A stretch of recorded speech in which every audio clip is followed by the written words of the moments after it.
کہ امت کے لیے فخر کا سامان ہے روزہ، امت کے لیے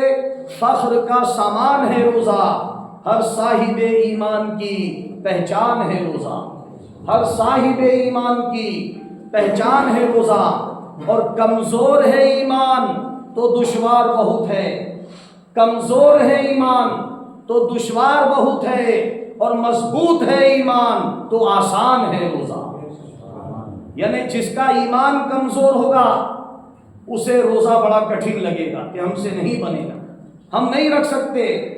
اور جس کا ایمان مضبوط ہوگا اس کے لیے روزہ آسان رہے گا، چاہے سردی کا روزہ ہو یا گرمی کا روزہ ہو۔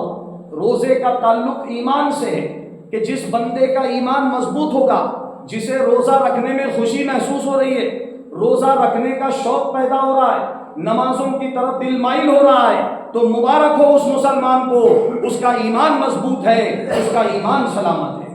اور جس کسی کا اگر نماز میں دل نہیں لگ رہا ہے، روزہ رکھنا دشوار معلوم ہو رہا ہے، تو پھر میرے بھائیوں یہ ہمارے ایمان کی کمی ہے، یہ ہمارے اسلام کی کمی ہے، جو روزہ رکھنے میں ہمیں کمی محسوس ہو رہی ہے۔ اب روزہ ایک ایسی عبادت ہے جو باطنی عبادت ہے، نماز ظاہری عبادت ہے، زکوٰۃ ظاہری عبادت ہے،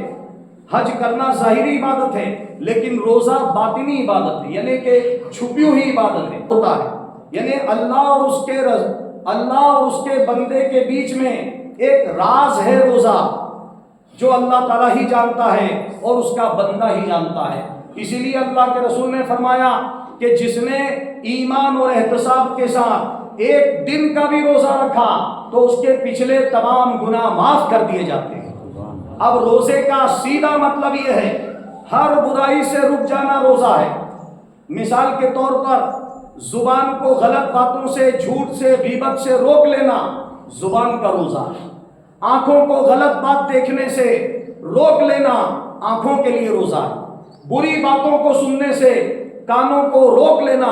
کانوں کے لیے روزہ ہے۔ غلط راستے پر چلنے سے اپنے پاؤں کو، قدموں کو روک لینا اپنے قدموں کا روزہ ہے۔ غلط کام کرنے سے اپنے ہاتھوں کو روک لینا یہ ہاتھوں کا روزہ ہے۔ تو جس طرح انسان کا روزہ صرف کھانے پینے کا ہی نہیں ہوتا بلکہ ہر برائی سے بچنے کا روزہ ہوتا ہے، تو بندہ مومن کو چاہیے کہ رمضان کا مہینہ جب آئے تو ہر برائی سے اپنے آپ کو بچائے، جھوٹ بولنے سے اپنے آپ کو بچائے، زبان سے گالی گلوچ کرنے سے اپنے آپ کو بچائے، کسی کی غیبت کرنے سے، چغلی کرنے سے، کسی کو سخت آواز میں بولنے سے اپنے آپ کو بچائے، کیونکہ رمضان کا مقصد یہی ہے کہ وہ بندہ تمام برائیوں سے پاک ہو جائے اور نیکی کے کاموں میں لگ جائے، اس کی اصلاح ہو۔ کہ امت کے لیے فخر کا سامان ہے روزہ، امت کے لیے فخر کا سامان ہے روزہ، ہر صاحب ایمان کی پہچان ہے روزہ، ہر صاحب ایمان کی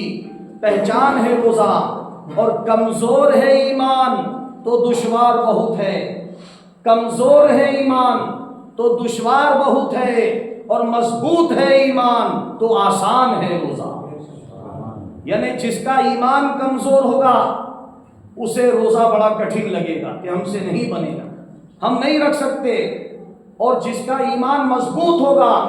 اس کے لیے روزہ آسان رہے گا، چاہے سردی کا روزہ ہو یا گرمی کا روزہ ہو۔ روزے کا تعلق ایمان سے ہے کہ جس بندے کا ایمان مضبوط ہوگا، جسے روزہ رکھنے میں خوشی محسوس ہو رہی ہے، روزہ رکھنے کا شوق پیدا ہو رہا ہے، نمازوں کی طرف دل مائل ہو رہا ہے، تو مبارک ہو اس مسلمان کو، اس کا ایمان مضبوط ہے، اس کا ایمان سلامت ہے۔ اور جس کسی کا اگر نماز میں دل نہیں لگ رہا ہے، روزہ رکھنا دشوار معلوم ہو رہا ہے، تو پھر میرے بھائیوں یہ ہمارے ایمان کی کمی ہے، یہ ہمارے اسلام کی کمی ہے، جو روزہ رکھنے میں ہمیں کمی محسوس ہو رہی ہے۔ اب روزہ ایک ایسی عبادت ہے جو باطنی عبادت ہے، نماز ظاہری عبادت ہے، زکوٰۃ ظاہری عبادت ہے، حج کرنا ظاہری عبادت ہے، لیکن روزہ باطنی عبادت ہے، یعنی کہ چھپی ہوئی عبادت ہے۔